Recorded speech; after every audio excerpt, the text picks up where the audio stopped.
வணக்கம் மக்களே. இன்னைக்கு மல்லி சீரியல் என்ன விறுவிறுப்பான விஷயம் அப்படின்னு பார்க்கலாம் வாங்க.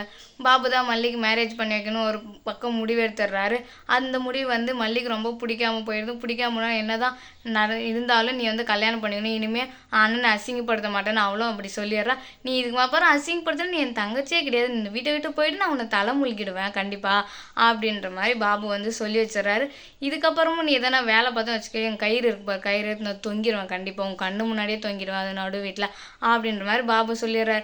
நாகலும் ஏங்க இப்படியெல்லாம் பேசுகிறீங்க அப்படின்னு அவன் கேட்கவும் பலாருன்னு அவளை ஒரு அறை விட்டுடுறாரு. நீ எல்லாம் பேசவே பேசாத, என் தங்கச்சி கெட்ட வழியில் போகும்போது நீ நின்று பார்த்தவ தானே, ஒன்றும் அக்கறையை ஒன்றும் கூப்பிட்டு வரல, இப்போ மட்டும் உனக்கு என்ன அக்கறை என் தங்கச்சி மேலே அப்படின்ற மாதிரி பாபு திட்டிடுறாரு நாகுவை. அதுக்கப்புறம் நாகும் அமைதியாயிடுறான். நாகும் அமைதியாகவும் மல்லிக்கு என்ன பண்ணுறதுனே தெரில. அண்ணன் எனக்கு கல்யாணம் மட்டும் வேண்டாண்ணா அப்படின்னு அழுகுறா, கெஞ்சுறா, கையெடுத்து கும்பிட்றா. நான் படிக்கிறேன்னா நல்லா படித்து இனிமேலாம் உனக்கு கெட்ட பேர் வாங்கவே விட மாட்டேன், நல்லா படித்து டீச்சர் ஆயிடுறேன்னா இனிமேல் யாருக்காகவும் போக மாட்டேன், அந்த வீட்டுக்கு நான் போகவே மாட்டேன் அப்படின்ற மாதிரி மல்லி சொல்லிடுறான். அப்போக்கும் அவங்க அண்ணன் அது காதலே வாங்குறதில்ல. இல்லை இனிமேல் நான் உன்னை நம்புற ஐடியாவில், இதுவரை நம்பினதே போதும், இதுவரை நம்பினதுக்கே எனக்கு என்ன பேர் வந்துச்சு தெரியுமா, கெட்ட பேர் தான் வந்துச்சு, ஊருக்காரங்க அத்தனை பேர் முன்னாடி நான் அசிங்க தான் பட்டேன் அப்படின்ற மாதிரி சொல்கிறாங்க. ஊருக்காரங்க என்ன கேள்வி கேட்டாங்க, உனக்கு எதனா தெரியுமா, நீ பார்த்தியா அப்படின்ற மாதிரி சொல்கிறாங்க. அதெல்லாம் எதுவுமே இல்லைண்ணே, இனிமேல் நான் அந்த மாதிரிலாம் பண்ண மாட்டேன் அப்படின்னு மல்லி சொல்கிறான். அப்போக்கும் பண்ண பாபுக்கும் இல்லை இல்லை இல்லை இனிமேல் நீ சொல்கிறதால நான் கேட்க மாட்டேன், நான் சொல்கிறத மட்டும்தான் நீ கேட்கணும் அப்படின்ற மாதிரி பாபு கண்டிஷன் போட்டுறாரு. அது மட்டும் இல்லாமல் சரி நாளைக்கு உன்னை பொண்ணு பார்க்க வராங்க, ஒழுங்கு மரியாதை ரெடியாகி அழகாக நிற்கிற, சும்மா மூஞ்ச குறுகினெல்லாம் நிற்கக்கூடாது, நல்லா சேடாகவும் இருக்கக்கூடாது, நல்லா சிரிச்சுட்டு சந்தோஷமாக நிற்கிறேன், அப்போ தான் மாப்பிள்ளை வீட்டுக்காரங்களுக்கு உனக்கு கல்யாணத்தில் இஷ்டம் இருக்கா அப்படின்னு தெரியுன்ற மாதிரி சொல்லிடுறான் பாபு.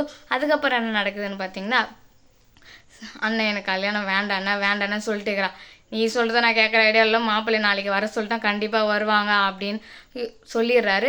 சொல்லிவிட்டு பாபு போயிடுறாரு. அதுக்கப்புறம் மல்லிக்கு என்ன பண்ணுறதுனே தெரில. நாகவும் ஃபீல் பண்ணாத, பார்த்துக்கலாம், நிறுத்திடலாம், எப்படியாவது இந்த கல்யாணத்தை உனக்கு வேணான்னு சொல்லிட்டு நிறுத்திடலாம், ஏதாவது பிளான் பண்ணி நிறுத்திடலாம் அப்படின்னு நாகு ஒரு பக்கம் ஆறுதல் சொன்னாலும் மல்லிக்கு என்ன பண்ணுறதுனே தெரில.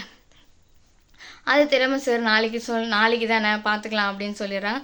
சரி மாப்பிள்ளை வீட்டுக்காரங்களும் வராங்க, வந்து உக்காடுறாங்க வீட்டில். அதுக்கப்புறம் அவளுக்கு என்ன பண்ணுறதே தெரில. பக்கத்தில் ஒரு பூச்சி மருந்து இருக்குது, அதை எடுத்து கடன்னு குடிச்சிட்றான். குடிச்சிட்டு சரி மாப்பிள்ளை பார்க்க போகும்போது கரெக்டாக பொண்ணை பார்க்கறதுக்காக கூப்பிட்றாங்க. அவள் போகிறா. கரெக்டாக அந்த இடத்துல பார்த்தீங்கன்னா மயக்கம் போட்டு விழுந்துடுறா மல்லி.